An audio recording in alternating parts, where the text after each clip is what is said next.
noches, estamos en una nueva edición del Arriero, hoy jueves, para en esta ocasión conversar sobre a dónde va la minería peruana, la gran minería, porque hay otra minería también sobre la que seguramente habrá otro momento para conversar. Y estamos con dos buenos amigos, María Chapuis y Carlos Monge, los dos son grandes conocedores del tema minero, ¿no?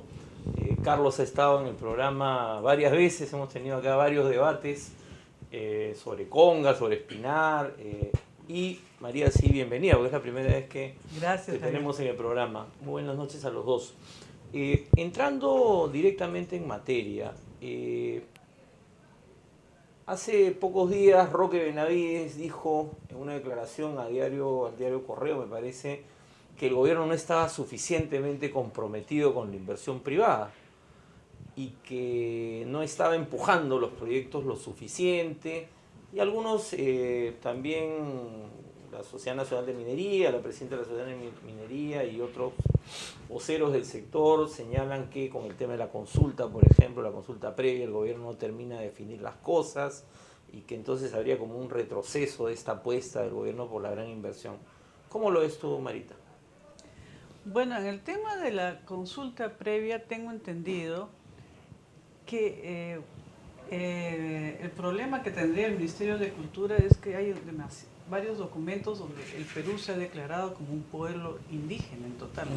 Entonces ahora definir que solo determinados pueblos son los pueblos originarios y que podrían estar dentro de las normas del convenio 169, eso es lo que les está demorando, digamos, en sacar unas normas, reglamentos. O sea, pero no sería no sería que el gobierno entonces está en contra de la inversión, sino más un problema de los habituales problemas que tiene el Estado peruano para implementar una decisión.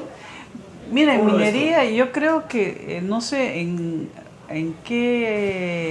a qué mineras le podría afectar la consulta previa, porque tenemos entendido que esto es más para pueblos de la Amazonía, pueblos originarios, ¿no? ¿Cómo lo ves tú, Carlos? Yo discreparía con una afirmación tan tajante como para decir al gobierno no le interesa más o el gobierno ha dejado de apostar o ha habido un cambio fundamental de rumbo. Me parece que en relación al tema de la consulta, lo que hay es un muy engorroso proceso interno y más que administrativo, entiendo que es un proceso engorroso político para lograr un acuerdo interno en el propio gabinete respecto de cuál es la amplitud de la famosa lista, ¿no? Porque hay un acuerdo en que de todas maneras habría un acuerdo en que de todas maneras entrarían los pueblos indígenas amazónicos, sobre eso no hay ninguna disputa, son relativamente fáciles de identificar, hay usos, costumbres, cultura, idioma, territorio, en fin, ¿no? Pero habría una discrepancia respecto de si entran las poblaciones andinas, cómo operativizas el concepto de quechua, de aymara, se operativiza cómo, por lengua, por territorio, solo los que viven en comunidades, qué pasa a los que no, ¿no? Y así sucesivamente. Yo entiendo que hay una discrepancia y una dificultad política para lograr un acuerdo, y entiendo que el Ministerio de Energía y Minas no acepta que se incorporen las poblaciones andinas, porque en ese caso sí, mucho proyecto minero tendría que pasar por consultas. Ahora, entonces, esto, como te digo, más bien es que el gobierno sí está comprometido con la minería, o sea, digamos, Roque Benavides estaría viendo fantasmas, quizás, eso es lo que... Bueno, quizás el gobierno es mucha palabra y uno lo que tiene que ver son gabinetes, ¿no? El gabinete Lerner estuvo comprometido con la minería, poniendo el énfasis en sacarle una mayor contribución, y esa fue la negociación sobre la contribución extraordinaria. El gabinete Valdés estuvo comprometido con la promoción de la minería, en mi opinión, a punta de bala, y eso fue lo que llevó a la crisis final de Conga, con muertos, estados de emergencia y cosas. Y sí entiendo que este gabinete tiene un estilo y un enfoque distinto y no está promoviendo, digamos, a sangre y fuego ni con una actitud tan vertical y autoritaria. ¿Quiere decir que ha dejado de interesar a la minería? Lo dudo, discreparía de esa afirmación. Es un gobierno que sigue apostando por la minería como motor del crecimiento y como fuente de renta, pero uno creo que no está dispuesto a asumir el costo social de sacar en particular algunos proyectos mineros a costa de lo que sea, pero está activamente detrás de otros. No es que el gobierno pues haya dejado su suerte a Toromocho, a Antapacay, a Las Bambas, esos son proyectos que siguen. Ha apoyado mucho la negociación de Moquegua para que salga Anglo American y ha apoyado los intentos de negociación en Tacna para la ampliación de la Southern, de los tajos, digamos, y de la planta de procesamiento. Entonces yo creo que sigue, pero no está dispuesto a pagar el costo que Roque Benavides pediría para que salga su proyecto en particular. Eso es una diferencia. Podríamos decir, este gobierno, este gabinete no está comprometido con Conga. Marita, pero ¿tú cómo...? creo que está comprometido con la minería en general, no está dispuesto a pagar ese precio que se pide por Conga. Marita, tú justamente, ya que se trae aquel tema Conga, tú has declarado hace unos días en gestión que difícilmente Conga pueda ir, o sea, has dicho Conga no va, pero no por el conflicto, sino porque hay un tema económico y hay una situación nueva en el escenario minero. ¿No puedes desarrollar un poco la...? Mira, antes de que se desatara el conflicto, Conga ya tenía una rentabilidad muy baja, ¿no? Salió en gestión que tendría una rentabilidad de 8%, algo así.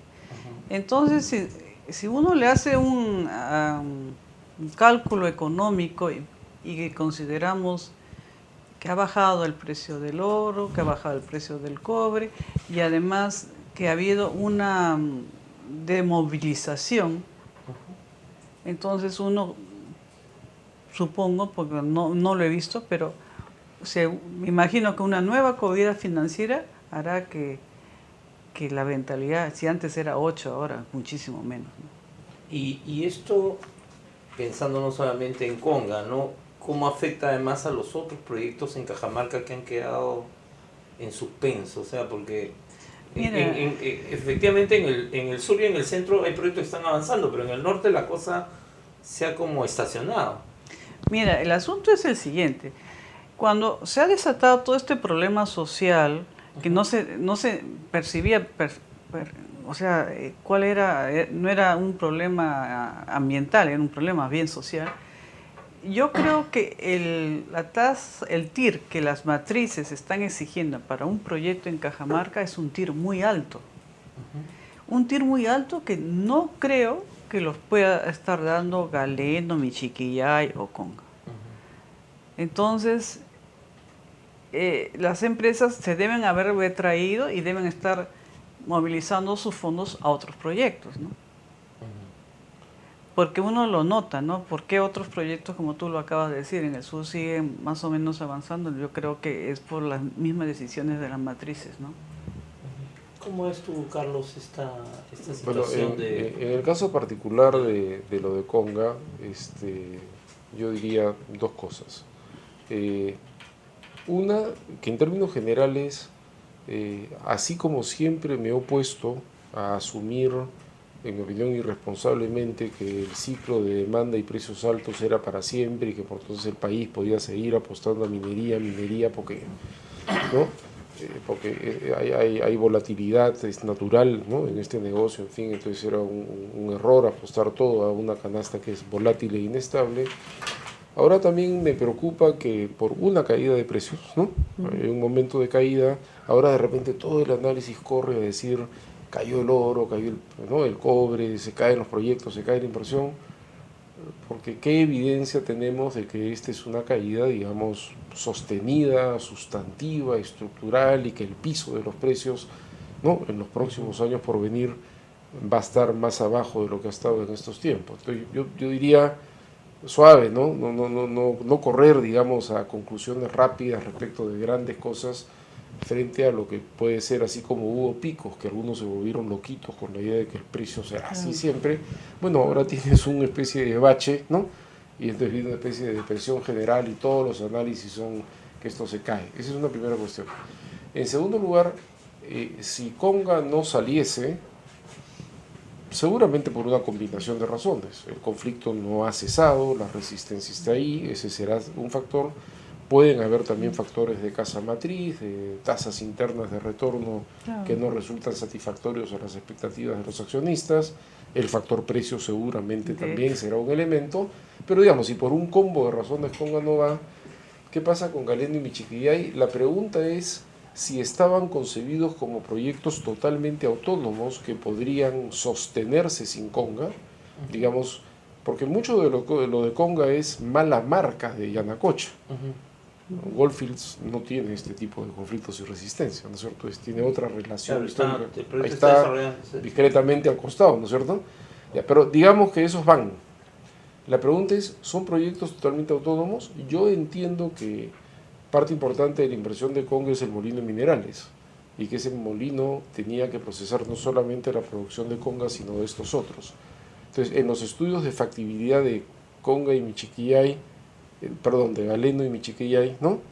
¿Era Conga un factor importante? Es decir, yo pongo eso en producción, digamos, yo me pongo a fabricar cuero porque sé que hay una curtiembre cerca, pero si no hay la curtiembre cerca, ¿qué voy a hacer con el cuero? Entonces yo no sé, de repente eso lo que está llevando es un replanteamiento de sus, no de la inversión productiva, sino de la estrategia de salida del mineral, porque si no tienes la chancadora de Conga, no sé, tendrás que llevar el mineral a otro lado, llevarlo tal cual al puerto, eso puede cambiar los cálculos. Entonces no sé si es una corrida de capitales a otra parte, ¿no? Sino una redefinición de la naturaleza misma de los proyectos que, si Conga cae, tendrían que ser totalmente autónomos de lo que es el diseño de Conga. Bueno, yo no sabía y no creo que el molino de Conga iba a tratar los otros minerales, ¿eh? O sea, para comenzar, el problema que tienen estos proyectos de cobre, llámese Galeno, Conga y Michiquillay, es que tienen leyes muy bajas. O sea, actualmente en el mundo, los proyectos de cobre que están operativos tienen una ley promedio de 0.95 y Conga tiene 0.39. Y Michiquillay y Galeno también un poquito más, pero nada más. O sea, son yacimientos de cobre muy bajos, que cuando hubo este boom y todo el mundo hablaba del cobre que se queda en 4 dólares la libra, era rentable. Pero ahora con unas perspectivas que, bueno, los expertos en predecir precios miden la demanda de China, el crecimiento de China, etcétera, y sale de que el precio del cobre va a estar en 3 y de ahí se va a mantener por un buen tiempo, ¿no? Vamos a hacer un corte un momento. Tenemos un pequeño